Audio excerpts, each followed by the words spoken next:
Howdy, howdy, howdy, my name's Nachi Sasuke, and welcome back to Let's Read the SCP Foundation Wiki. I've decided to have the cursor show in the videos now because I'll be pointing at things and you won't know what I'm talking about, but now you can, hopefully.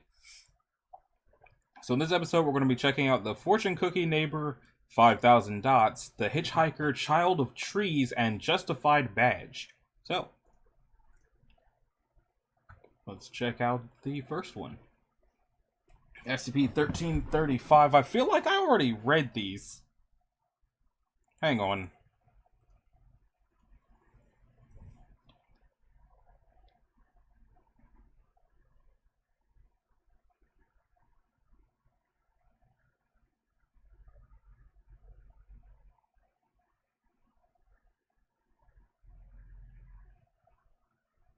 I have already read these. Okay, my mistake. So we're going to actually be reading the Fraternal Order of Cave Mantas, Jungle in a Jar, to the makers of music, pile up, and eye-catching goggles. The thing I was about to start reading is actually what goes out tomorrow as of me recording this. The YouTube app changed and it wasn't telling me anything, as they do. So, the Fraternal Order of Cave Mantas. They're still safe, though. SCP-1340 is to be held within Containment Aquarium Tank 3 at Research Site 45, which has its own link for some reason. Personnel assigned to SCP-1340 are to observe standard aquatic zoological containment protocols.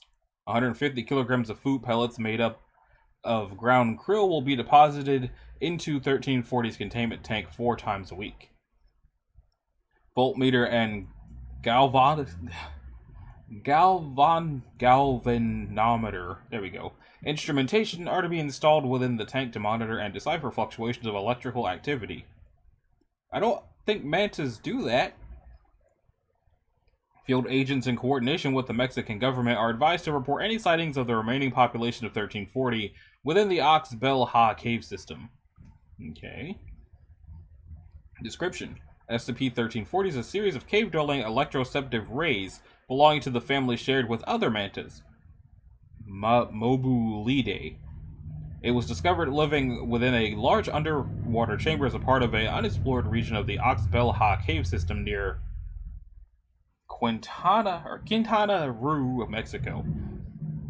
All specimens of 1340 are distinguishable by their large triangular pectoral fins, horn-shaped cephalic fins, large terminal mouths, fading or complete loss of pigmentation, and usually range from 0.8 to 1.1 meters in width. 1340 also have a pair of vestigial eyes. I have dust on my screen that keeps looking like it's adding accent marks to letters that don't have any. 1340 possesses 2 large electrocyte organs on each side of its head, where current passes from the lower to the upper surface of the body, allowing bioelectrogenesis to occur. 1340 mainly uses this feature to communicate by utilizing electrical signals of varying voltage, amperage, and frequency. Foundation researchers and crypto-analysts have developed and calibrated an electroacoustic transducer for converting these electrical signals into audio, which is observed to be Spanish language. It is theorized that 1340 may have learned to use Spanish language through exposure to man-made electromagnetic radio waves, specifically AM broadcasting. Since deciphering this electrical activity, it is now known that 1340 are actually sapient and highly social. The colony in captivity has been revealed to be a selective council of 118 inducted male specimens of 1340. The colony has been observed to regularly discuss business and other current events in an open forum, governed by principles of parliamentary-like procedure. Okay. Recorded transcript, 1340-4021-012. Forward. The following is an excerpt of transcript that... The transcript consists of the recorded conversations between 1340 colony members translated into English language dated October the 2nd, 2012. Begin log at, I think that's 8 p.m. I hereby call this meeting into order. Will the assembly now recite the pledge? Since the time of the God Signal, we, the Ancient Order, pledge to act in accordance with our morals to make decisions for the betterment of our children. We will do right to all manner of others after the laws and usages of our universe, without fear or favor, affection or ill will. We, the harbingers of the law, keepers of the peace, and defenders of the faith, we swear our allegiance to the greater good. Secretary, please recite the previous conclusions. The foraging committee is still looking into a cause for the changes in our food supply. The motion was called by one who feeds many. Motion was for temporarily bypassing membership policy for the foraging committee to induct volunteers as an effort to accomplish assigned tasks. Motion carries and volunteers were inducted. Motion was called by one who surprises easily. Motion was for a postponement of the Great Spirit Festival until further notice. Motion carries. Elder Priest, one who converses with ancestors, is still contemplating for a reason why the God signal has stopped, and is also attempting to understand these new alien signals. Interpretations will be delayed. Also, discussions continued on findings by the Exploratory Committee. Discussions were tabled for sake of time constraints. Very well. Is there any new business that needs to be discussed prior to reopening said discussions? Nothing was submitted. I hereby reopen previous discussions. Will the elder brother of the Exploratory Committee please recite the updated summary of their recent findings? The convener and council now recognizes one who looks in cold places. Brothers of the Council, based on our recent expedition attempts, we conclude that the Great Chamber has dramatically changed in shape for unknown reason. Blasphemous! Heretic! Order! Maintain order, I say! Heavy static over indecipherable rabbling. Order! Order! Rabbling decreases. I will not have this meeting controlled by outbursts like this again. The council will now refocus on one who looks in cold places. Yes. For unknown reasons to us and in contradiction to everything we know about our universe. What we do understand is this. Our chamber is now smaller. Our chamber now takes on a seemingly symmetrical shape. A great layer of emptiness now exists above us. The floor is clean of stones or sand, and most importantly, food can no longer be found readily available but seems to originate from the emptiness. Thank you. Discussion amongst the council brothers is now open. The convener and council now recognizes one who swims in circles. Elder brother, are you saying that we are trapped inside the Great Chamber? Well, not exactly. We have yet to find a sizable exit point. Our committee has discovered multiple tunnels where water flows in and out, but they're much too small to fit through. The convener and council now recognizes one who pushes stones. Elder brother, could these tunnels be excavated? We've not looked into that. Well, shouldn't we? Seems rather imperative that we explore this. Light static over isolated rabbling. Having said that, I would like to call to Please refrain from proposals until after the discussions have closed. Look to the prophecies! Order! Order! As was foretold at the beginning of the fourth reconciliation, which heralds, guard subjugate one who practices the old ways. The great return of the prodigal demons! The demons have killed our god signal, beware of their... A sudden increase in distorted gain followed by intermittent clicks. Order, brothers! We cannot tolerate such radical madness in this dire time. Now, let's continue with the discussions. Epilogue. After the meeting was adjourned, several specimens of 1340 were seen scraping against the containment tank's drains and filter screens access with their fins. If you've determined that they're sapient and not bothering anybody, why are you still holding them captive? Just let them leave. You know how rare it is for you guys to find sapient creatures that are not trying to take over the world? Don't give them reason to want to take over the world. Look what happened to the reptile that can't be killed. It hates everybody. I probably already hated everybody, but you're not helping. Okay, so SCP-1341 is a jar. Well, it looks like a jar. 1341 is Euclid and to be held in a containment locker located on Site-77, which also has its own website for some reason. This chamber is to have 2 guards monitoring it at all times. No arboreal objects are to be held in the same area as 1341. Testing must be conducted in a standalone structure. It cannot be brought into any building other than those specifically constructed to house and test it. Description. SCP-1341 is a mason jar made of red glass with the words "Jungle in a Jar" stenciled on the lid with black acrylic paint. When 1341 is in an inactive state, it weighs approximately 480 grams. Removing the lid when it is outside of an enclosed space has no anomalous effect. If the lid is removed while indoors, it will begin to exude soil from the opening at 10 kilograms per minute. The soil will be continuously produced until all available space in the room is contained within is filled with this soil to a depth of at least 10 millimeters. Once the soil has reached this depth, several anomalous species of plant will begin to grow. Plants produced by 1341 superficially resemble species found in tropical rainforests. However, DNA testing has shown that these plants do not correspond to any known species. The plants will continue to grow until they have achieved the maximum size the area will allow. They take a maximum of 3 days to reach full maturity, and once mature, are resistant to temperatures of up to 500 degrees Celsius. The epidermal layer of these plants measures an average of 7.6 on the Mohs hardness scale. They have been shown to be resistant to all types of chemical defoliants. When the maximum amount of space the plants can take up is filled, several trees will begin to grow fruits resembling fruits in the genus Durian. 2 to 3 weeks after these fruits begin to grow, they will fall from the trees and split open, allowing several juvenile organisms, hereafter known as SCP-1341-2, to emerge. Instances of 2 resemble vaguely simian bipeds, and are not hostile unless provoked. Instances of 2 exhibit behavior patterns consistent with those of wild chimpanzees. Similarity between 1341 and 1513's ability to produce fauna from its flora has been noted. Investigation into a shared origin of the 2 anomalies is ongoing. When the population of 2 has reached between 20 and 30, the area affected by 1341 will expand to fill the largest enclosed space possible. The root structure of the plants within will spread through the walls, ceiling, and floors of any artificial structure it has been placed within. New plants will begin to grow from these root structures until 1341 has completely assimilated the structure.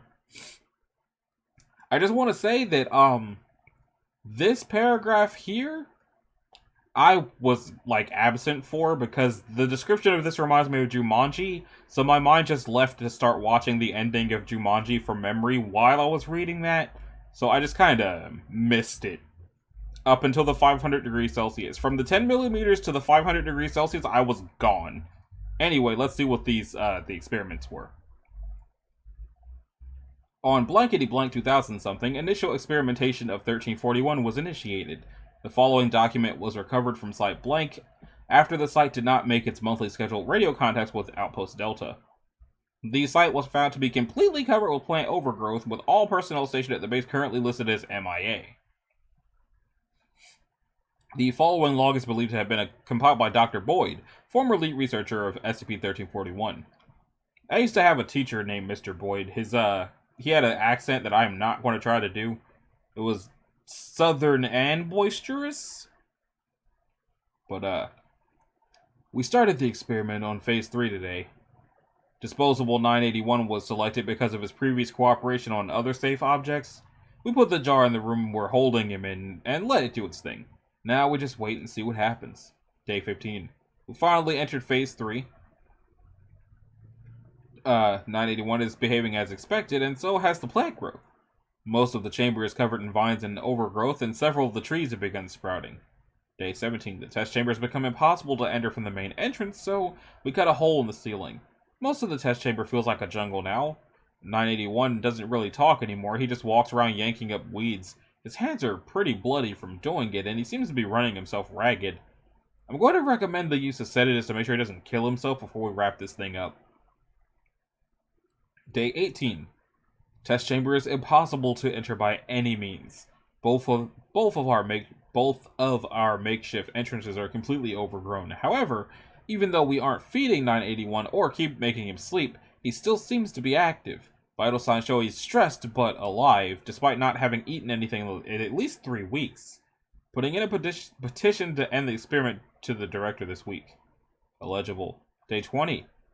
It appears that 1341's effect is beginning to spread outside the test chamber, almost like he had cut a hole in the ceiling of the test chamber or something. How about that? The grounds have become completely overgrown, and anything we had growing on site is growing out of control. I'm going to send some agents into the test chamber to retrieve 1341 and terminate 981. If we don't stop this now, the whole site could be overgrown in a matter of weeks. Day 25. The agents I sent never came back. They were in radio contact for a few days, though, so at least it wasn't a completely worthless endeavor. Apparently, the chamber has become even more overgrown since the last time we saw it. They reported sounds of wildlife coming from inside the chamber. 981 was nowhere to be found. The plant growth out here has gotten a lot worse since we sent them in. I'm afraid I will have to evacuate the base, as the continued rate of plant growth will render it inoperable within the week. The next day, we can't leave. I woke up this morning to find that every door and window has been grown over by thick, heavy vines. None of the equipment we tried using to break through worked. People are missing. Entire sections of the base are impossible to enter, and Ernie went into the air ducts and never came back. We gathered all the resources we had, and we're going to try to find an alternate means to escape tomorrow. Also, we aren't alone. There are creatures in the foliage. They watch from the denser patches. I haven't been able to get a good look at them, but I know they're there. The report said they weren't hostile. I hope they were right. Day 28. We accidentally killed one today. Martin was trying to access the armory, and I guess it startled him. We found his body just outside the armory entrance, completely mutilated. And the smell? There was the smell of a dead body, but not just that. There was this thick, musky odor. Nobody but Martin knew the access codes to the armory, so I guess that plan is out the window. I hope they're out there still. If they didn't want to harm us before, they definitely do now. I hope God gives me the strength to protect my staff and get us out of this mess safely. Day 30. I think I might be the last one left. We tried so hard to get out, but it got all of us. Janice fell in a pit and it was filled with bamboo stakes. I still feel nauseous thinking of her. Albert got stuck in some vines and we couldn't get him out. After about a day, they had grown over him completely. I can still hear him crying. Lyra... I don't know what happened to Lyra. All I know is that once the lights went out, I never saw her again. 981 is alive. Sometimes he talks over the PA system. He rants and raves about how we let this happen. We let the base fall and become a pit of weeds and depravity, as he puts it. Melodramatic bastard. I know that he knows where I am. I'm not going to play this game with him. He wants to play Hunter, but he's going to be sorely disappointed. I'm going to take myself out first. The remaining pages are blank. So why did that one dude get to survive indefinitely and then go insane and build punji pits and things?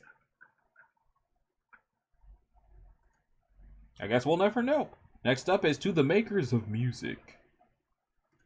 Like the creators of music, or just people who be making it with instruments? SCP-1342 is Euclid and to be stored at Site 15, which did not get its own link. 1342-1 is to be kept within a Faraday cage measuring 15 by 15 by 20 meters to prevent transmission of telemetry and other data regarding 1342. 2 is to be stored in a standard electronic components locker. One decoded copy of 2 is to be contained in a separate locker. In addition, monitoring of Gliese 445 by radio telescope is to be conducted. As 3 is unlikely to be containable in the near future, Project Heimdall is to continue in its contingency planning operation. Description: SCP-1342-1 is a replica of Voyager 1. Exact replication of the original probe extends to sensory packages and apparent chemical composition. However, some components appear to have been constructed based on incomplete plans or parts. As a result, several components were non-functional upon recovery. 1 was initially detected on September 25, 1982, approximately 35,000 kilometers above the Earth's surface, traveling at a suborbital velocity. Foundation agents recovered 1 on September the 27th, after 1 underwent an uncontrolled atmospheric entry and splashdown 300 kilometers east of Baker Island, Pacific Ocean. 1's detection was possible due to a large burst of Cherenkov radiation that occurred upon its appearance. It is currently unknown how 1 remained intact during its descent, despite appearing to have similar chemical composition to the original Voyager. 2 is a gold-plated phonograph record with specifications matching the golden records carried on the Voyager probes. Instructions for playing and decoding remain original. However, the pulsar map has been altered to show the star Gliese 445 as the origin of 1342. When decoded, 2 contains a variety of cultural and scientific data in the forms of images and audio. Approximately 2 hours of audio recordings are present, consisting of various forms of music and atonal buzzing. Part of the music appears to be an excerpt of Cavatina from the String Quartet No. 13 in B-flat, Opus 130 by Beethoven. The encoded messages vary greatly in content, but all contain physical or chemical information on the subject, e.g. size, mass, and orbital period of a planet, and a string of pictorial characters. Let's find out how that sounds. I'm pretty sure that Beethoven is public domain, so I should be fine. Search.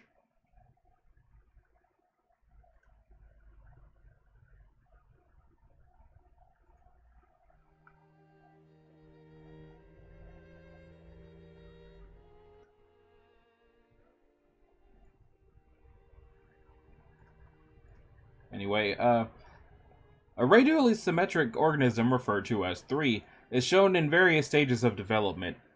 Fully grown, the organism is approximately 2 meters tall and has 3 legs and 3 elongated arms, with each hand having 3 fingers, positioned around its central axis on a roughly cylindrical torso. 3 snout-like protrusions exist in the place of a head, each ending in a beak. 82% of the encoded images show 3 in a wide variety of presumed cultural settings.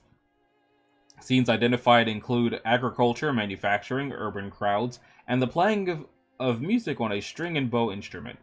Images of a number of celestial bodies are also included, such as a Venusian-type world with high atmospheric pressure and a star-matching Gliese 445 stellar spectra. One planet shown has a partially Earth-like surface consisting of approximately 60% liquid water, 4% urbanization and plant life, and 36% apparent desert and wasteland. The planet has a larger than expected storms and ice caps than would be suggested by physical quantities supplied by 2, and appears to be undergoing massive ecological collapse. An outline of a specimen of 3 is shown next to this planet. This planet is shown to have extensive orbital infrastructure, not limited to spacecraft manufacturing facilities, captured asteroid mining operations, and space elevators grounded near urbanized and wasteland areas. All of these images show the structures to be in a wrecked or neglected state. The final encoded image shows a vessel heading towards an extremely damaged Taurus-style space station with a 2-kilometer diameter aperture at its center. Documents 156. The following message was encoded on SCP-342-2 in 55 different languages, matching the 55 in which audio greetings were sent out on the original Voyager, and is consistent in all. The 56th document is entirely composed of pictorial strings. English version. Oh, it has an audio. Okay, let me turn off the Beethoven and see how this sounds. This Voyager spacecraft was built in the year 42412 AD by the species you come to refer to as the Gliesian.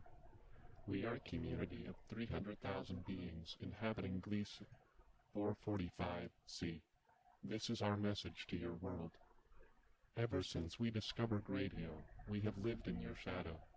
Decades were spent unraveling your signals, searching for answers among the tenuous strands of reason. Through the static and the chaos, we found you. From your small, distant world, we found your images, your music, your thoughts, your feelings, and your indomitable science. We communicated with your world governments, who kept our existence secret from you.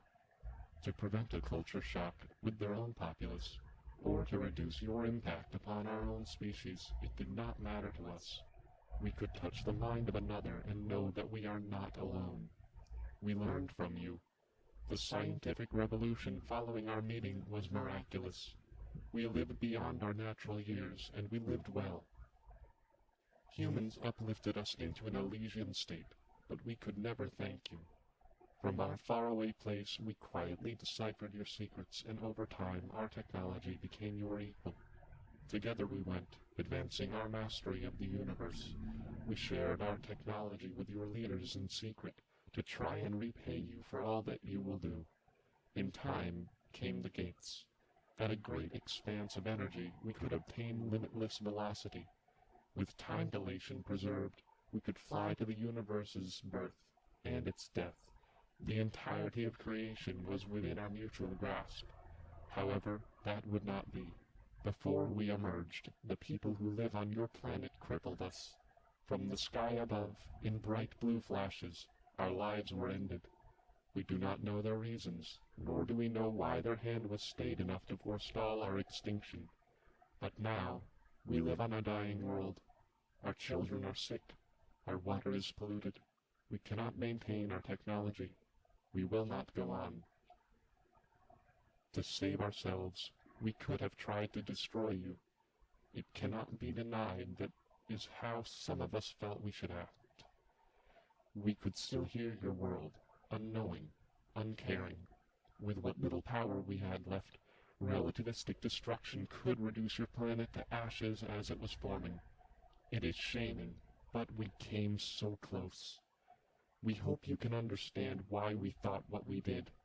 But maybe, if we could change what happens, if we could destroy you, then you could save us. From the stars came Voyager, your gift. In sending your message, filled with your music and your joy, you showed such touching desperation to find another. We fell in love all over again. We had but one chance to put things right. I do not know if you can save us. I do not know if you can change who you one day may be. You say you are trying to survive through your time, so you may live into mine. I really hope that you do. But above all else, there is one thing you need to know. From one maker of music to another, across all worlds, all times, no matter what you do or what you become, you are nothing less than beautiful. Well, damn. So I said, the year 42,412 AD. So, for some reason, probably the SCP Foundation, or the United States, they decided to just delete this planet just because they're like, hey, we finally gained the ability to go other planets. We can't wait to meet you. No, goodbye to your existence. And they could have done the thing like that one SCP where they made the Earth disintegrate with essentially a virus bomb. But they didn't do that. They said they considered doing it, but like, you know what? We have the technology for time travel, and we just got your thing from where you are. Maybe we could tell you guys from where this came from, please don't do that to us. We don't know what happened to you in the, that span of 41,000 years that made you do that. Wait a minute. I said the thing about the virus bomb, and I was referencing Warhammer 40k, and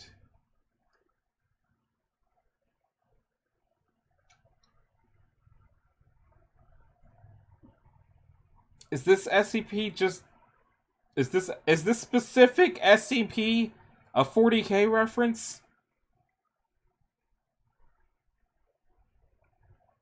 I'll never know for certain, but this feels like a 40k reference. Anyway, next up is Pile Up, right? 1, 2, 3, 4, 5. Yeah, Pile Up. It's safe, supposedly. Special containment procedures. SCP-1343 is to be contained on location at the abandoned construction site in the northernmost tube of the Something Tunnel complex. Until removal plans are finalized, public use of the adjacent southern tunnel tubes will continue. On-site staff are to monitor all tunnel tubes periodically and to report unusual observations. In the event of a 1 sighting, on-site staff will direct local authorities to redirect traffic before notifying Overwatch HQ.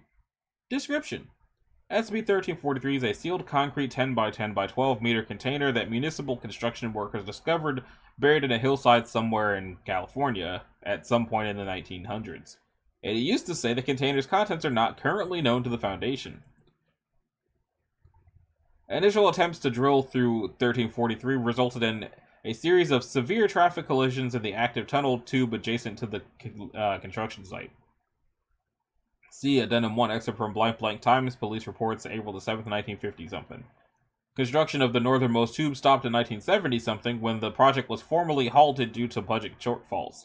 The Foundation took over the site in 1982 after local authorities recorded the first images of one. Let's see. P. Eagles Rudd, Prevention and Control of Highway Tunnels. Fires, Philwire Report RD 8332, 1983. One appears to be a severely damaged 1955 Ford Thunderbird. The vehicle has been sighted periodically in the active highway tunnels adjacent to 1343.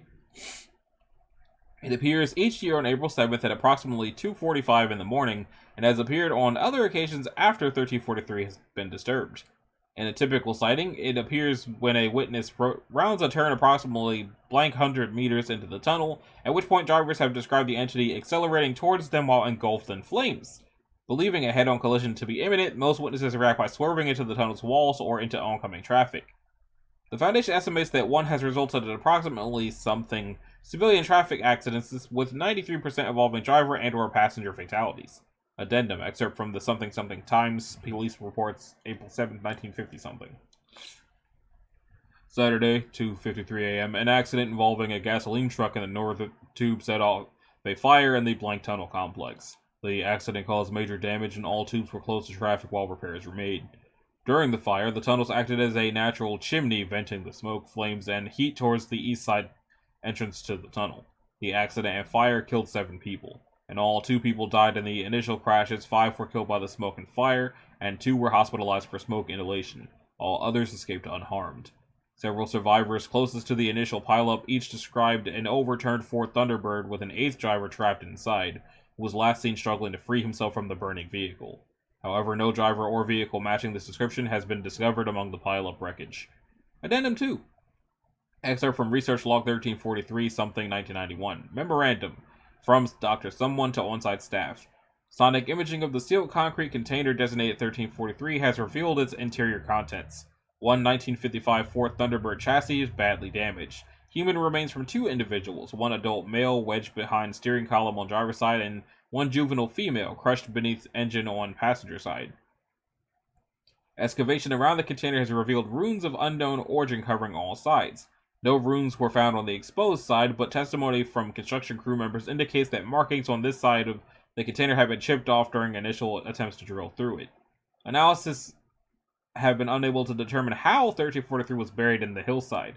However, anecdotal sources indicate a connection to an ecological archivist group known as the Sunshine Collective that fought to halt construction of the northernmost tube. The group formally disbanded in 1970 and no living former members could be located.